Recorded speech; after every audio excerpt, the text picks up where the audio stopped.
après avoir regardé la vidéo que je vous ai envoyée, on était en train de discuter dans la discussion instantanée. Qu'est-ce que vous avez compris en regardant cette vidéo? Il y a beaucoup d'élèves qui m'ont écrit leurs remarques, très très bien les élèves. Donc tout le monde est d'accord que il y avait un monsieur qui était en train de faire une expérience avec des cubes, des pyramides, des cylindres et des cônes de révolution. C'était quoi ces expériences-là? Donc, dans la première partie de la vidéo, il a pris, je vais dessiner à main levée, il a pris une boîte sous forme d'un cube. Bien sûr, la boîte, elle était ouverte en haut pour pouvoir verser le liquide. Il a pris aussi une pyramide.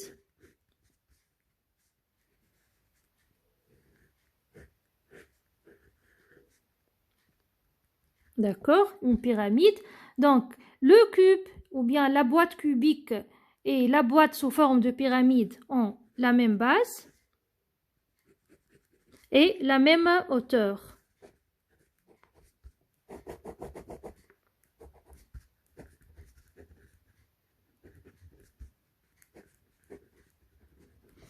Et qu'est-ce qu'il a fait? Il a pris un liquide, il a rempli la pyramide avec du liquide, il l'a versé dans le cube une première fois, il a rempli une deuxième fois, il a versé dans la boîte cubique, et une troisième fois, il a versé dans la boîte cubique, et après, qu'est-ce qu'il a remarqué?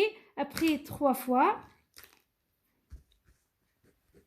que la boîte cubique s'est remplie du liquide, donc il a versé le liquide 3 fois.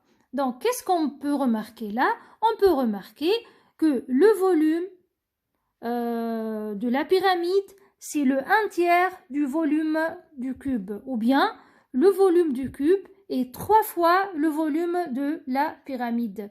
Donc, je répète, donc on peut constater que le volume de la pyramide, c'est le 1/3 du volume du cube, ou bien le volume du cube est 3 fois le volume de la pyramide. Et on sait tous que le volume du cube, sa formule, c'est égal côté au carré fois hauteur. D'accord? Donc, puisqu'on a remarqué que le volume de la pyramide est le 1/3 le volume du cube, donc on peut déduire directement que le volume de la pyramide est égal à 1/3 fois le volume du cube, c'est-à-dire côté au carré fois hauteur divisé par 3. Ça, c'était la première partie de la vidéo. Dans la deuxième partie, qu'est-ce qu'il a fait le monsieur? Il a pris une boîte cylindrique sous forme d'un cylindre. Il a pris aussi un cône de révolution. Mais ce n'est pas n'importe quel cône de révolution. Il a pris un cône de révolution qui a la même base que le cylindre et la même hauteur que le cylindre. Il a fait la même expérience. Il a rempli le cône de révolution avec du liquide. Il a versé dans le cylindre une première fois, une deuxième fois et une troisième fois. Et après 3 fois, le cylindre est bien rempli avec le liquide.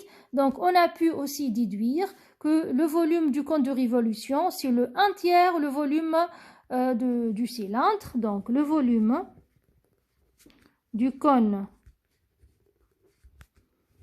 de révolution, désolé, c'est pas vraiment facile de tenir le téléphone avec la main gauche et écrire avec la main droite. Je commence à devenir un peu maladroite, mais l'essentiel, c'est que l'information passe, quoi. Donc, volume du cône de révolution est égal à 1/3 volume du cylindre. Et on a dit au début de la première vidéo, que le volume du cylindre, c'est l'aire de la base fois la hauteur, c'est-à-dire pi fois r au carré fois h. Donc, on va dire 1/3 fois pi fois r au carré fois h, ou bien pi, tout simplement, fois R au carré fois H qui est le volume du cylindre divisé par 3. Et ben voilà. Donc voilà ce que vous devez retenir dans cette leçon-là. Le volume d'une pyramide égale à 1/3 le volume d'un parallélépipède en général.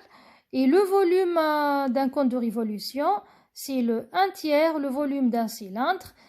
Directement, vous pouvez directement retenir le volume d'un cône de révolution égale à pi fois r au carré fois h divisé par 3. Par contre, le volume de la pyramide, c'est pas toujours côté au carré fois h fois 3 parce que on va pas toujours utiliser un cube, on va utiliser un parallélépipède.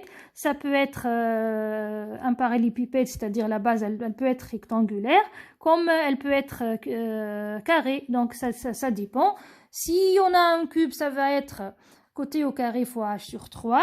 Si c'est un parallélépipède, c'est-à-dire la base elle est rectangulaire, la pyramide aussi va avoir une base rectangulaire comme le parallélépipède et la formule va être longueur fois largeur fois hauteur divisé par 3.